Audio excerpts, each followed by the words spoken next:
John Wesley lived in a world not unlike our own. That is, the disparity between rich and poor, the hardships that so many people were facing, the fears of the future were enormous for the average person. And the divisiveness that existed then was not unlike that which exists today.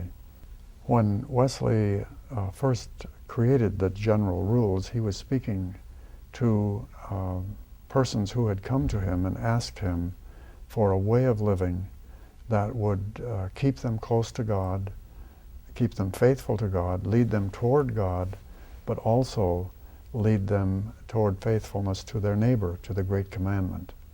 So he began to work especially with the societies. These are small groups that he organized and classes within those societies. And he established these three rules. He established the general rules out of which these three simple rules come. And his hope was that they would give guidance and sustenance and direction and hope to those who practice them every day. These general rules are very simple, but they're very profound. The first is do no harm. And it's so simple that a child can understand it. It's so profound that it will shake your world and change your world. And it is so profound that we can never fully live into it because we're always on the edge of injury to someone or some thing by the way we live in our world. The second one is do good. It follows, and we think this one is really a lot easier. We can handle this, but it also not only is quite simple but very profound. How do we do good in a world as ours is?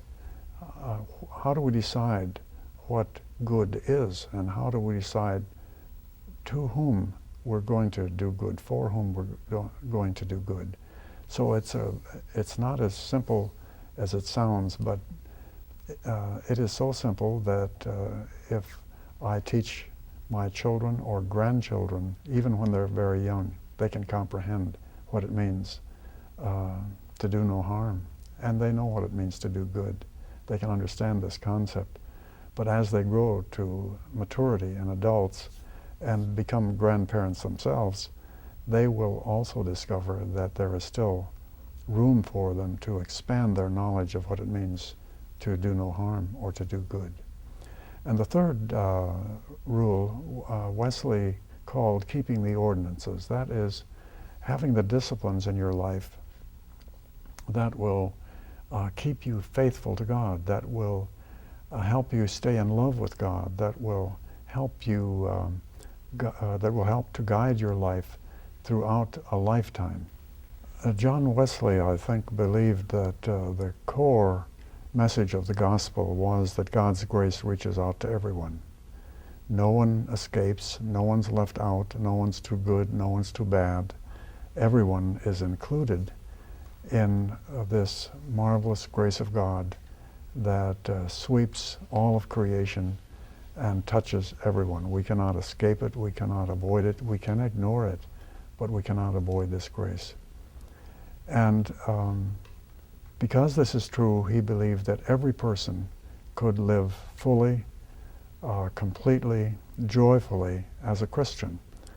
So he believed that with these simple guidelines, every person could live their lives fully, faithfully, joyfully with God in this world and the next. And he brought those two together in a marvelous way.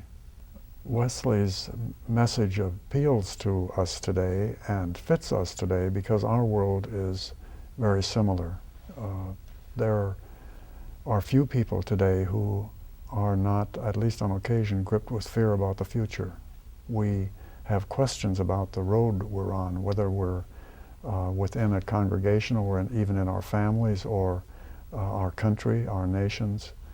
we have anxieties about the direction in which we're moving. And that was true in Wesley's day as well. We are so busy today. We have no time to really stop. Wesley encouraged us to pause long enough to remember who we are and who God is, and to keep that relationship alive and vital. And again, the three simple rules are the blueprint he gives us to make that happen in our lives today. Wesley was often asked what it meant to live as a Methodist, and he has sermons, what are the marks of a Methodist? His journal reflects what he thinks a Methodist is. The Methodist way is, I think, simply the way in which we live out our lives in faithfulness to God. And what this means for us. It means, first of all, that we adopt for ourselves the great commandment, that is to love God with all of our hearts, minds, and souls, and to love our neighbor as ourselves. These two are one piece for him. And the Methodist way incorporates those extremely well. So our piety, our prayer, our action to alleviate the suffering of the world, to care for our neighbor, that is one seamless garment for Methodists who understand and adopt the Methodist way as their way of living as Christians.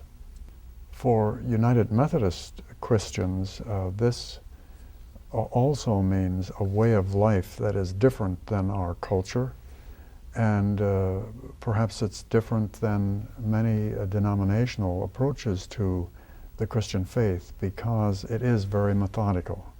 That is, there are things we do, not just things we agree to, but there are things we do. We practice our faith in perhaps somewhat unusual ways that wed both our piety, that is what we do to stay in love with God, and our justice ministries, what we do to stay in relationship, a healthy relationship with our neighbor. So I would think these things are rather distinctive for United Methodists.